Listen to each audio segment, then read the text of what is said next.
Hey there, this is Tom with the Diogenes Lamp podcast. I appreciate you listening in, and most importantly, I hope you enjoy what you hear. Before we start with today's episode, I'm going to ask you for a small favor. Believe it or not, history podcasts, especially in their early stages, tend not to be cash cows. Shocker, I know. I too was blindsided by this news. Now, I didn't go into this for the money. I think that much is obvious. But unfortunately, books, research materials, and equipment aren't free. Please, go to patreon.com/Diogenes Lamp Podcast, and for less than the price of a coffee once a month, you can become a member and get access to bonus episodes, recommended reading lists and documentaries, shout-outs, and anything else we'll offer in the future as this project grows. If you are especially broke, hey, I get it, but please, make sure to give us a 5-star review when you listen to us on Spotify or Apple Podcasts, and subscribe to the pod on your preferred podcast listening medium. Your support is appreciated, and more importantly, it is needed in order to keep this operation going. On that note, I hope you have a great day, and now back to the show.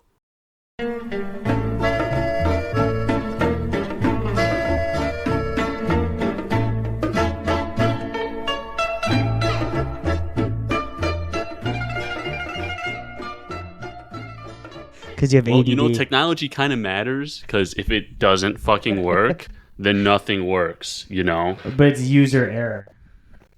Doesn't make it any better. Well, it's user error. Great. I feel much better about it being user error now. There's only one decisive victory, the last, Clausewitz. Interesting indeed. Good evening, and welcome to the Greek Civil War segment of the Diogenes Lamp podcast, episode 13, Krauts To The Rescue. You can open your beer if you want to open your beer. You want me to open it for you? You only got one hand. I got it. Nice. Thank got my you, friend Nate here with us. You're very welcome. He's drinking a what is that, Yingling? Yes. Anyways, this is my good friend, and he's offered to get into it. We've had so many tech issues. It's going to be a fucking miracle if this episode even works, frankly, but there's only one way to find out, so let's give it a go, right? Where we left off last, Mussolini's operation, Mailed Fist, was DOA, and the new Greek prime minister continued to receive more and more news about what seemed more and more like the inevitable. The Germans were coming. And as Papagos braced for the Germanic invaders, the importance of the last reliable member of the Balkan Pact, Yugoslavia, became clearer, as the western flank of the Metaxas line, a well-known weak spot, was also where the Yugoslav and Greek border met. So if the Yugoslavs could hold their southern border, then maybe, with some luck, like a lot of luck, the Greeks the Greeks and allies could hold off the Germans long enough for help or for a change, like in the diplomatic situation. But that, all of this is a long shot, of course, but, you do what you can. Unfortunately, as I'm sure you could guess, time would not allow for General Papagos, Commander-in-Chief, his last hurrah of the Balkan Pact. Instead, what happened, in which will be a crazy turn of events, Yugoslavia signed a treaty with Germany that essentially made them neutral, only for a coup to topple that pro-Axis, Nazi-coerced government, and have the new government headed by Yugoslav Prince Paul's brother, Peter, renege on that pro-Axis treaty just a few days after it was signed. So Yugoslavia was almost lost there for a second, but then was back in the fold and ready to give it a go against the Teutonic juggernaut on its borders. But, it's not going to really matter, unfortunately. So on April 6th at 5:15 a.m., in what will be an eerie replay of October 28th, 1940, Prime Minister Korizis received a phone call from the German ambassador saying that the German Prince Victor Schönberg would be arriving in half an hour. The German prince came in, read him a list of grievances Germany had with Greece, the biggest one being Greek collusion with the British, and stated that none of this could be tolerated. It ended with the typical, BS that many declarations of war end with, the whole, quote, the German forces do not come as enemies, and that, quote, by expelling the British invaders from Greece, they will provide a service to the Greek people and the European community, which is ironic because, they just invaded all of Europe. That same morning, the Luftwaffe rained death and destruction on Belgrade, the capital of Yugoslavia, killing over 12,000 people in a single day. Wow. Pretty terrible. That's a lot. It gets worse. It rained hell through military positions in Greece as well, perhaps most notably devastating the port of Piraeus. So, the Germans have officially arrived, right? So let's get into it. Hey, Nate. Yep. Yeah, that's right. The German invasion of Greece, or codename Operation Marita, would be carried out by the 600,000-strong German 12th Army under the command of Marshal Wilhelm List, who, fun fact, by the way, after the war, will be convicted of war crimes and sentenced to life imprisonment. I'm excited to hear about these crimes. Yeah, there's a lot of them. He has a lot of crimes. He will only serve until 1953, though, and then he'll be released on grounds of ill health. But will continue to live until 1971 at the old age of 91. 91, yeah. Yeah, of course. Justice, yeah. So released in 1953, then lives another 18 or 19 years, whatever, because he was in such bad health that he continued to live another 20 years. And I hope it was a miserable 20 years. We can only hope, yes. Hopefully, really bad. But, unfortunately, justice always is served. But whatever. He's dead now, right? Yep. So, anyways, the 12th Army would consist of 5 armored panzer divisions, 2 motorized and 3 light mountain divisions, and just for good measure, 3 regiments of the super strict and fancy all-Nazi Adolf Hitler Division. Yes. Nice name. That was a thing once upon a time. Yes. They were kind of like the Italian black shirts or squadristi we mentioned in earlier episodes, but just better trained and Hitler instead of Mussolini themed. You get the idea. All in all, the force also included 1,900 heavy tanks, which in many cases outclassed their British counterparts, over 1,000 Luftwaffe aircraft, another 1,000 or so artillery pieces, and then another 1,500 or so anti-aircraft guns.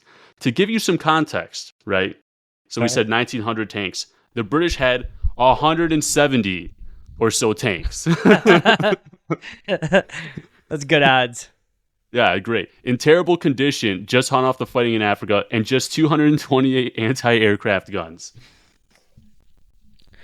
It's gonna be a good one, ladies and gentlemen.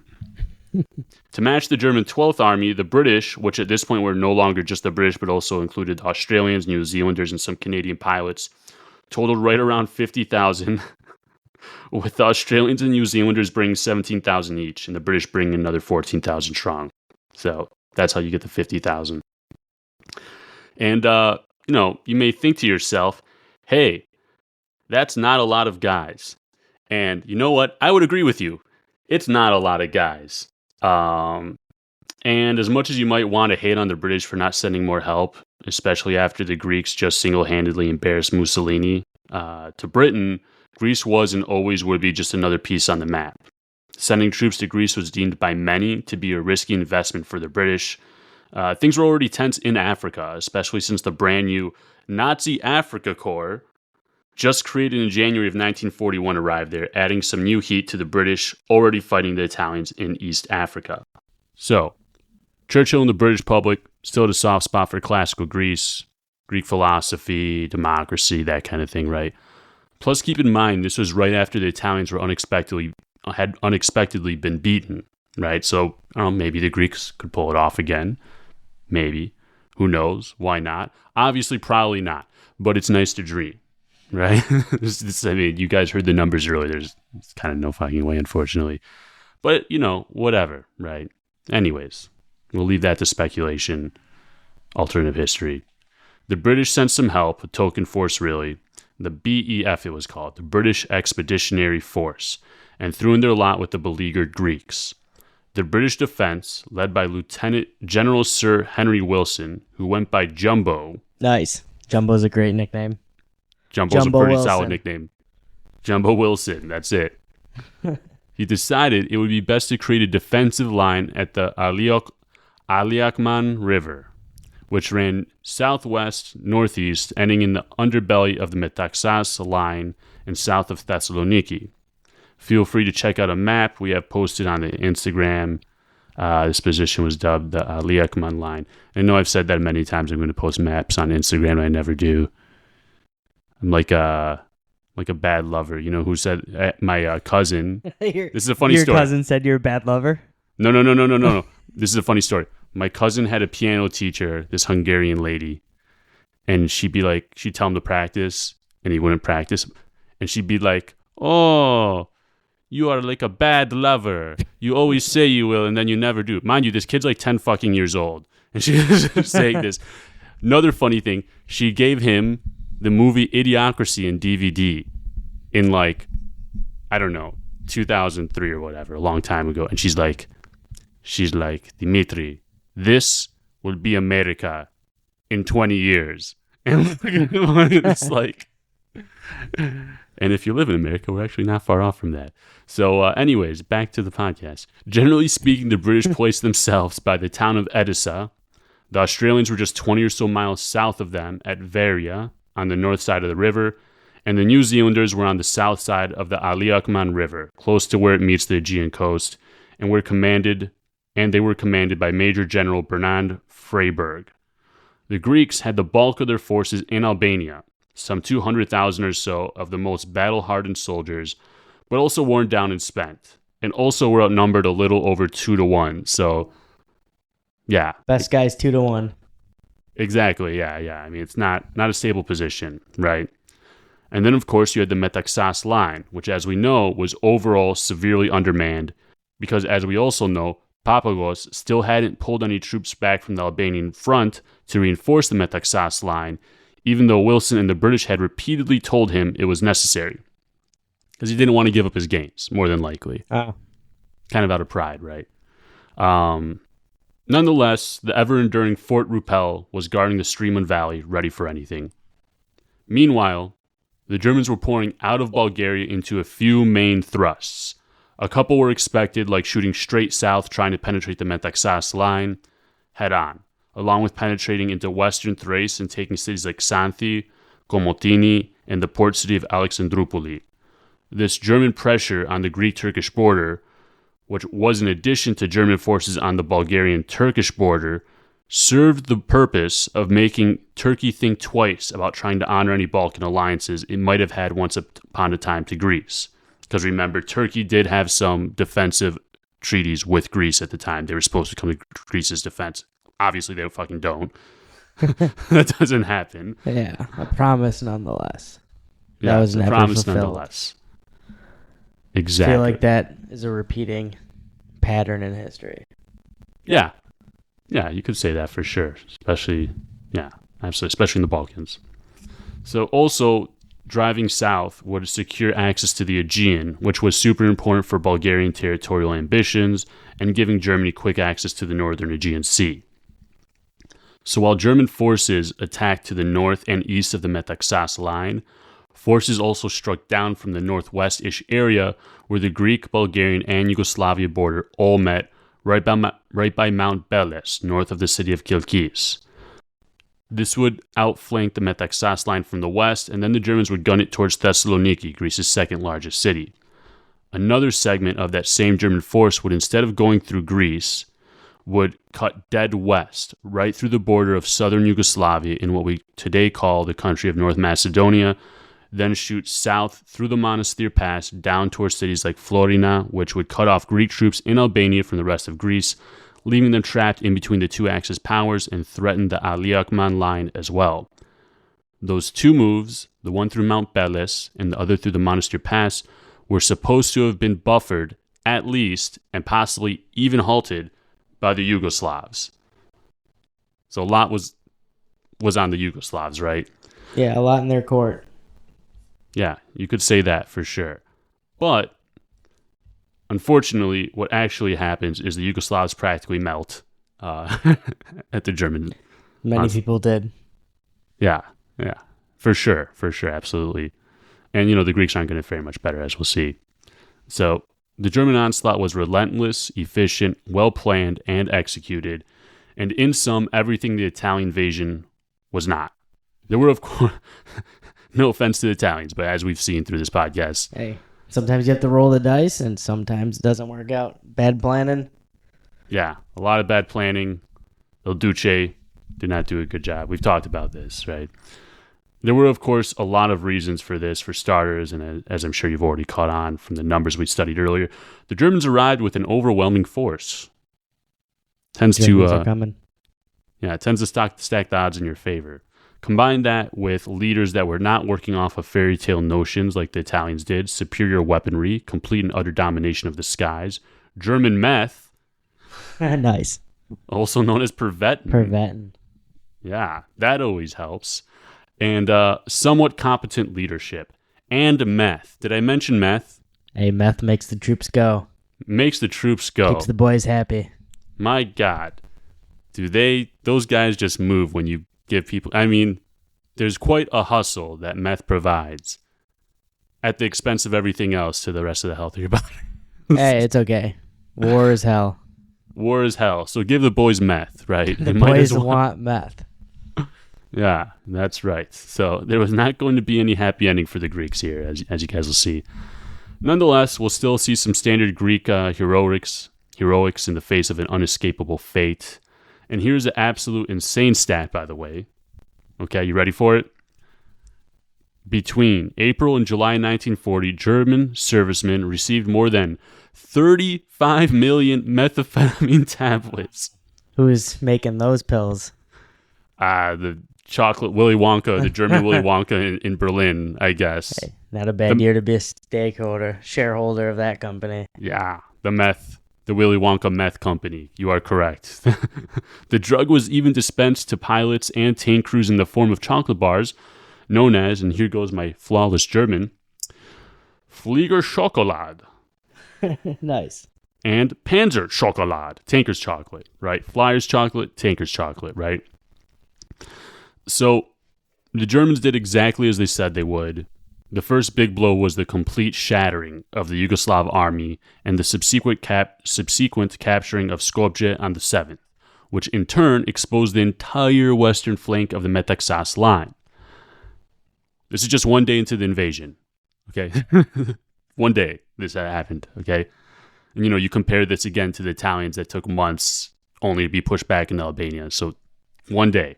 Italians take their time, the Germans go fast. Yeah, Germans definitely, they were much quicker, for sure. As the Yugoslavs were being overpowered, the assault on the Metaxas line was in full effect, and most notably, which we will talk about today, the indomitable Fort Rupel, led by Major George Durazos, who was busy repelling wave after wave of German advances to the surprise of many, except maybe Metaxas, giving one last hurrah from the grave for all we know, because he had died back in January. Durazos was holed up in Rupel with around 1,000 men, and with not that many guns. For example, and I'm getting these numbers and accounts from historian John Carr, by the way, Durazos had 7 75mm guns, 5 35mm anti-tank guns, 1 37.1mm anti-aircraft gun, 12 81mm mortars, and 76 grenade launchers.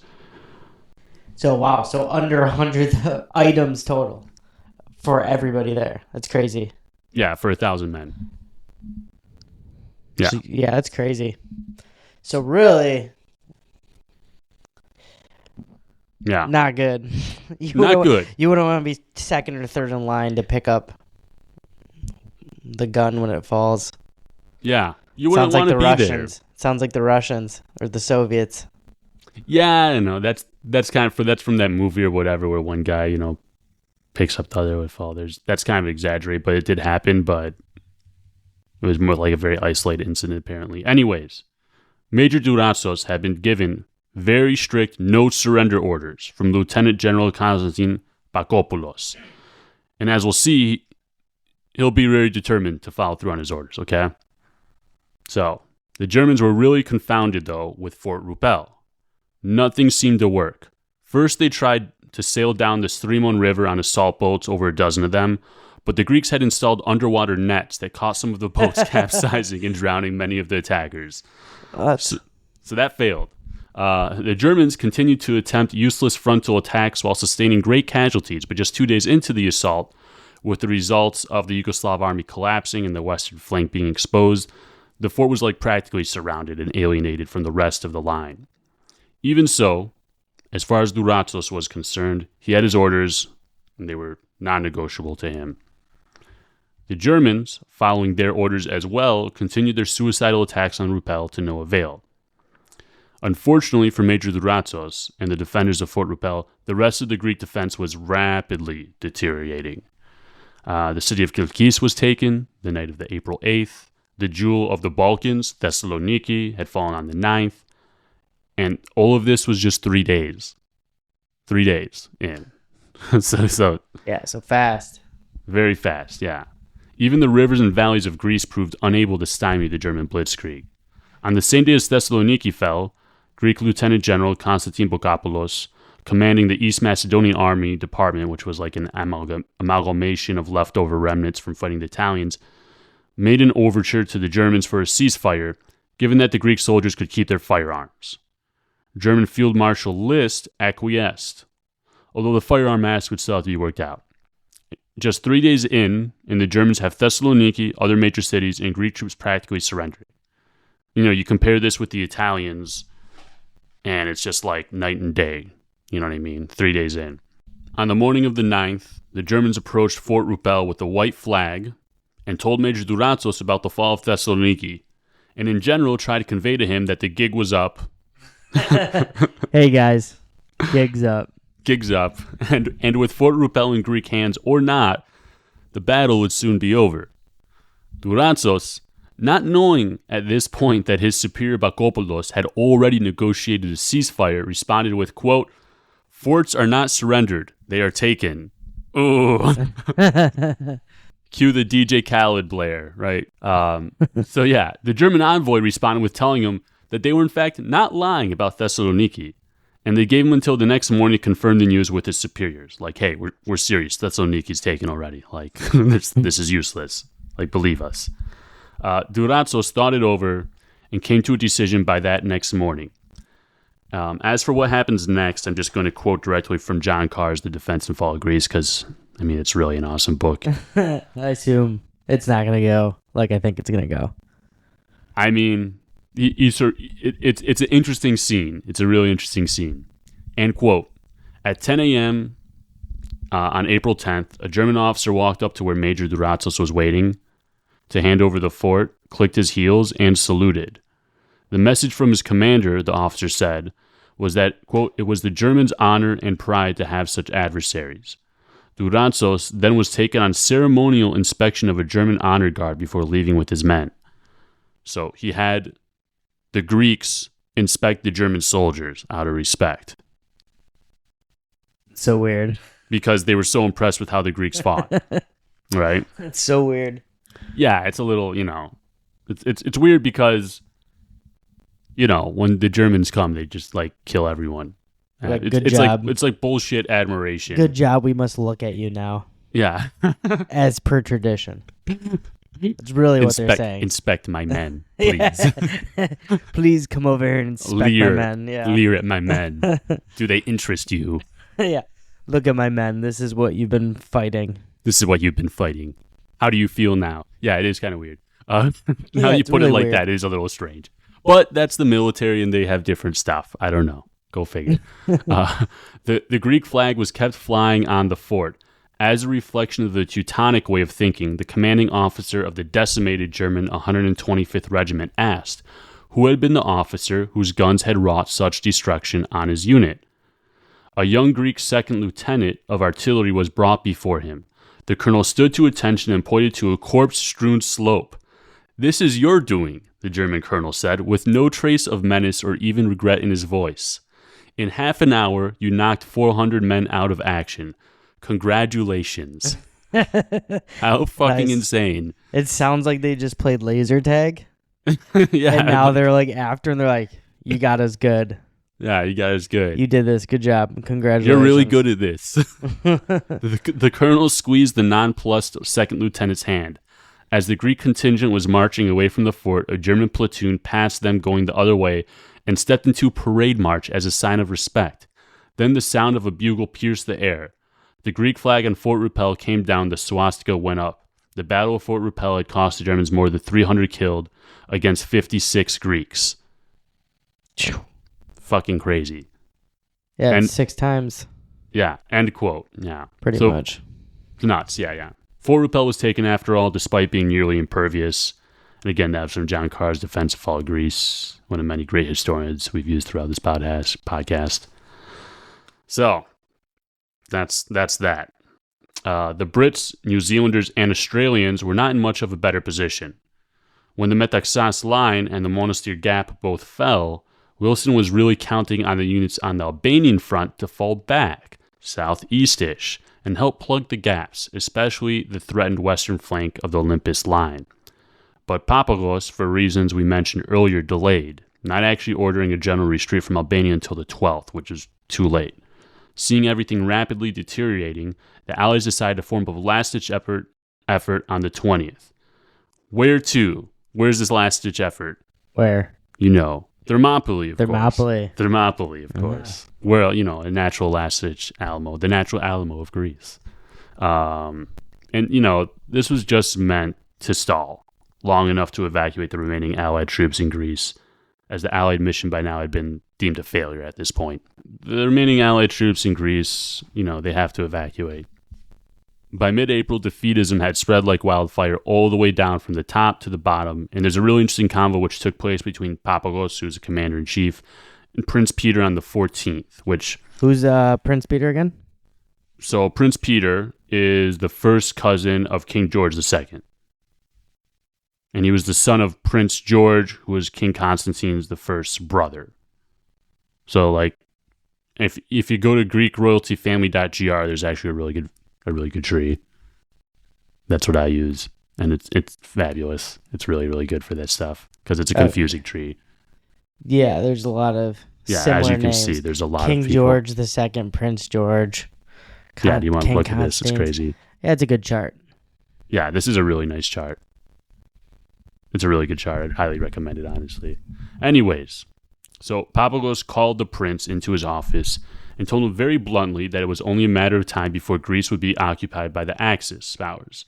Papagos, the commander-in-chief, continued to try to hammer home to the prince what that meant by telling him, and quote, "That means we here are going to be taken prisoner with all the other Greek soldiers," end quote.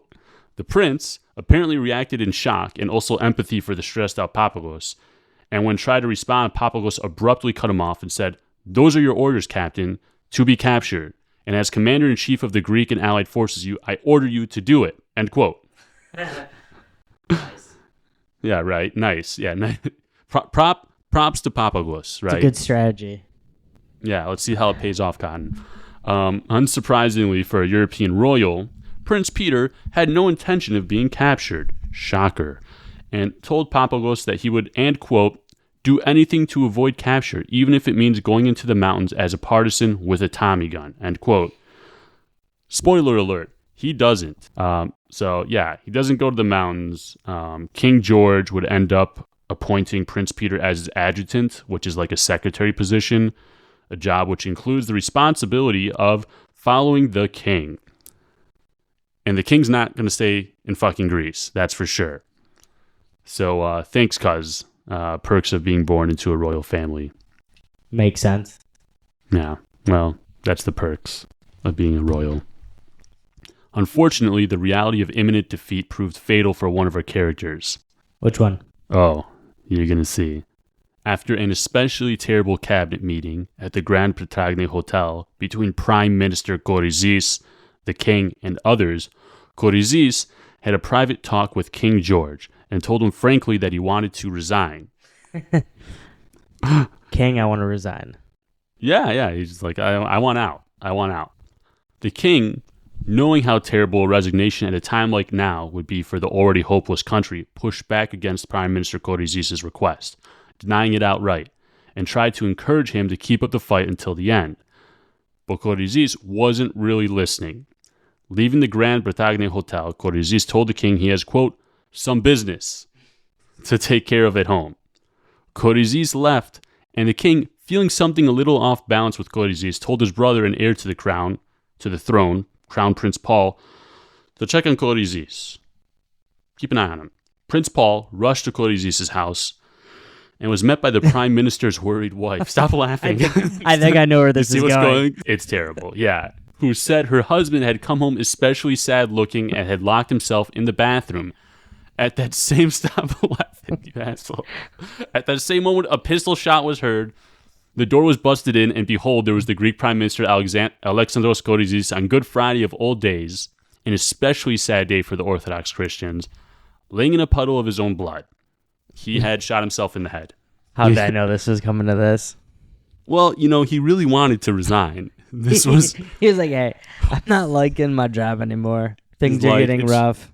He's like, it's just a dead-end position. There's a lot of glass ceilings. I need to take a PTO day. I need to go home. Yeah. I need to clock out. Yeah. They keep trying to pay me in these bullshit, like, high five points for hustle points where I can shop and buy merch from their private website. I just want a raise and, Guy just needed a vacation. Yeah, he just needed a vacation. And, yeah, God bless him, man. God bless him. So the resignation he so desired was now complete. Jeez. Yeah, you can put that lightly. They're not going to talk him back in there. No, yeah, he's not getting back. You couldn't, yeah. He did not want that position, right? Jeez. So his position would be filled by an Emmanuel Tsuderos, who will later flee the mainland with the king and head of the Greek government in exile until 1944. So they will leave the mainland, right, as it falls to the Germans. At the lower levels, the spreading defeatism looked more like entire divisions dissolving into the hills, generally starting with those defending the Metaxas line and others who had brokered armistices with the Germans. There were several outright mutinies, with one taking place on the warship the Aitos, which Aitos means eagle in Greek. As for those in Epirus, yes, there were reports of defeats rolling in, but they were still pinned up against the much-hated Italians. General Tsolakoglu, catching on to the inevitable, sent an aide to Athens who was able to message back that a ceasefire could be acceptable. Now, mind you, this was all in spite of the official line from Papagos, which was to fight from the end. So Papagos was commander-in-chief. He said, you guys fight to the end, Don't surrender. No surrender, exactly. No retreat, no surrender. With that being said, we are talking about surrendering to the Germans, not the Italians. The Greek soldiers hated the Italians and would mutiny before surrendering to them. Aside from hating Mussolini, well, because it's Mussolini, the Italians also wanted to send the 200,000 or so Greeks in Epirus to concentration camps, and there were rumors that captured Greeks were to be paraded in Rome in chains, like in ancient times, because Mussolini is such a fucking nut. Mussolini. Yeah, I mean, he's just a hated by many, loved by many. Yeah. Hated by those that loved him, loved by those that hated him when they left and switched sides.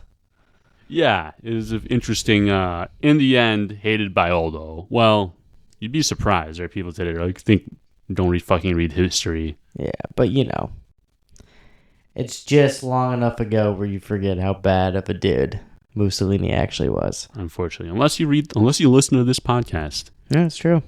Then you are reminded. And you don't have to read. Yes, and you have just to have read. to listen. Eat shit, Nazis. Whether any of this was true, Tsolakoglu wasn't taking any chances, and on April 21st, a ceasefire was signed between Major General Sepp Dietrich and Lieutenant General George Tsolakoglu. It was signed between the, quote, valiant German army and the valiant Greek army, and stipulated that the Germans would move in between the Greeks and Italians to ensure its compliance. You're going to see what Tsolakoglu does later in a couple episodes. Keep that name in mind. Just like in other ceasefires and armistices, we saw he's going to collaborate with the Germans for kind of, in a nutshell, Tsolakoglu. We'll get into it later. Just like in other ceasefires and armistices we saw, officers would keep their sidearms, and in this case, all units would have to demobilize and leave Albania within 10 days. Predictably, Mussolini, like the small child he was, threw a hissy fit at this news and demanded a new ceasefire be signed that included the Italians, and that revoked the non-prisoner status of the Greeks. With no other choice and practically at gunpoint, Tsolakoglu signed the new treaty, although the vast majority of soldiers were able to make it home. General Ugo Cavallero, remember, we are an Italian general number 3 or so at this point, being emboldened by the German accommodation of Italian demands, had one more trick up his sleeve and decided to launch a last-ditch effort to kill or capture the Greeks on April 21st. The attack, per usual, was repulsed with heavy Italian casualties, and ironically, 50 Italian prisoners were taken by the Greeks. Nice. Later that evening, German officers came and communicated to a Greek second lieutenant that the Germans had been ordered to separate the Greeks and the childish Italians. Of all the parties involved, it was unbelievably the Germans who cemented the Italian humiliation at the hands of the Greeks. The Duce was pissed, of course, and greatly complained to Liszt about the fine treatment the defeated Greeks were receiving, to which the German military attaché in Rome, General Enno von Rentelen, responded, quote, "No one can deny that the Greek army defended its country with valor and dedication. If that were not the case, the Italians would not have had to fight against it for so many months. And for the German army, the penetration of the Metaxas line was difficult," end quote. By now, there was no more glory up for grabs by the Greeks or any Allied forces. The only goal now was for anyone wanting to continue the fight against the Axis was escape.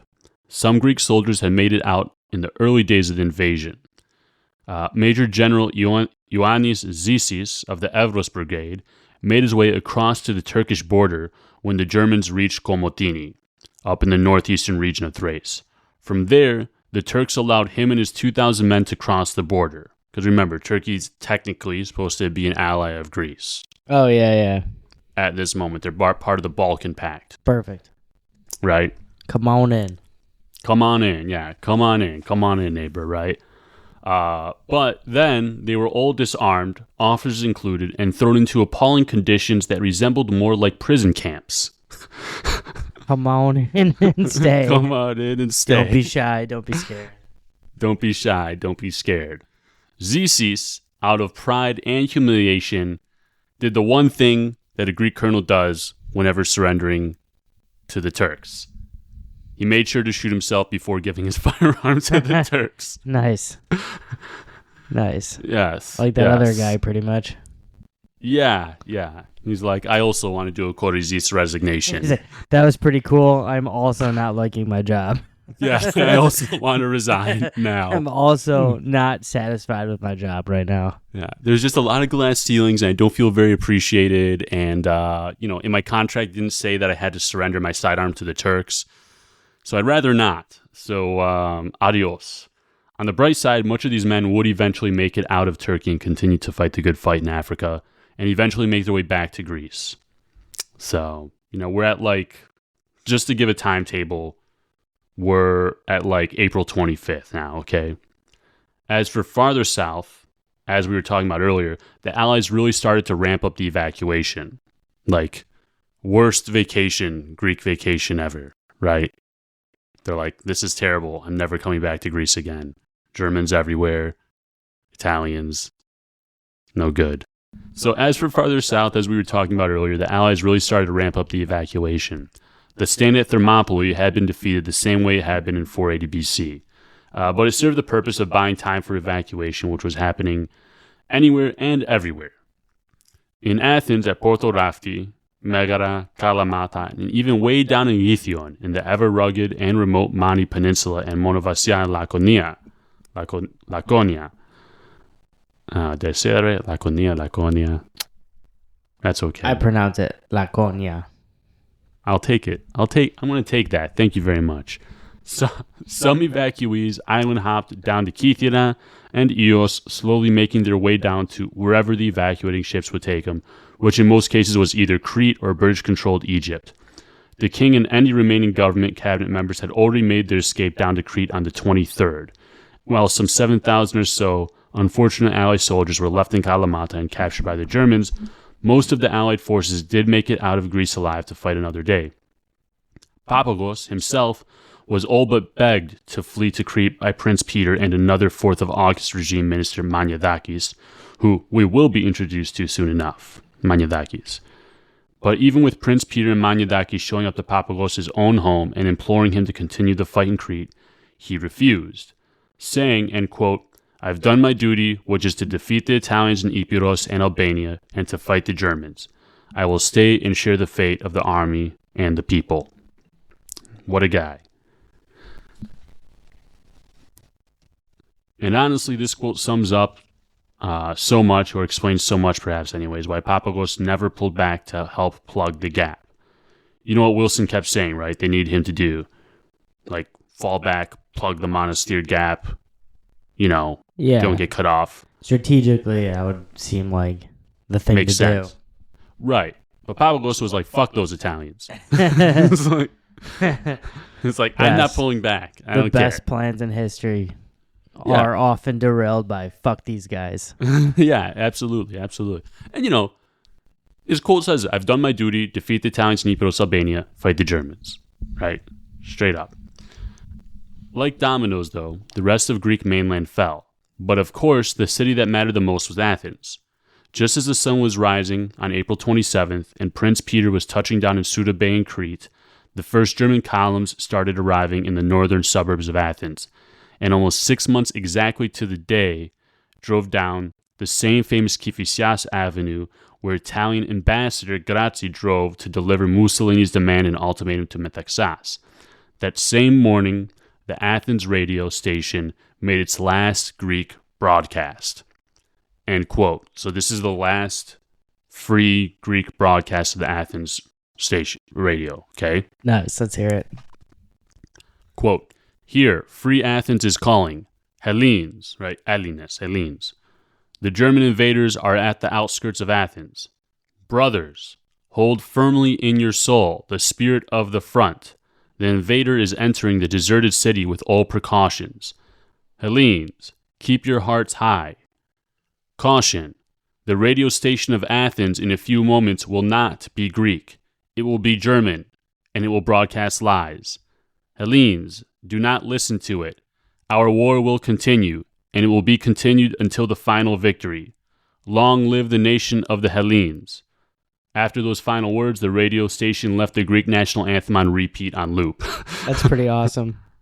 Yeah, it is. And it ended when the Nazis arrived in the station and turned it off. Nice. It seems like a end of the world type of TV show or movie where they have a radio station with a loop message. Right. That's like the stereotypical thing, right? It's pretty cool. That's how you would do it, right? There was one final task to be done to truly christen the Nazi occupation of Athens. Right around 9 a.m., a German detachment led by a Captain Jacobi walked up the Acropolis and passed up the Parthenon in the direction of where the Greek flag was flying. The Germans, seeing the Greek flag flying at the top of the flagpole on the Acropolis, ordered what appeared to be a soldier on guard to take the flag down so that the Nazi swastika could take its place. The Greek guard refused.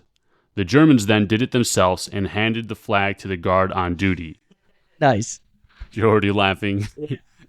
And while there is some controversy of who this man was, as in whether he was a Greek soldier, a royal Evzon guard, or a member of Metaxas's Ion, the youth, or just a Greek youth in general, it is agreed as to what happens next, which is that before anyone even realized what was happening, the Greek guard wrapped himself in his country's flag and jumped from the top of the cliff. Nice. Falling over 50 meters or 150 feet to his grisly death on the rocks at the base of the nearly 2,500-year-old Acropolis. That is crazy. They don't make them like they used to. They don't make people like this anymore, man. That guy's like, I will never resign. And they're probably like, what the hell is this guy doing? It's like, bro, we just wanted you to hold this. We didn't even try to take it from you. Yeah. Can you hold this? No, I will not. We invited you to supper. Oh my gosh. Yeah, I mean, absolutely fucking insane, obviously, right? I mean, dedication. Give this guy a raise. Yeah. Give this guy a raise. Give this guy an extra star. Yeah. By 11 a.m., the mayor of Athens, Piraeus, along with the commander of the army garrison of Athens, officially handed over the city. The fall of Athens was complete. Mainland Greece had fallen. And that's it for today, everyone. Please join us next time as the Cretan people, along with their esteemed guests on the island, the remaining Greek allied forces, show the Nazi war machine what it means to be on the receiving end of well-known Cretan hospitality. Take care. Adios. See ya.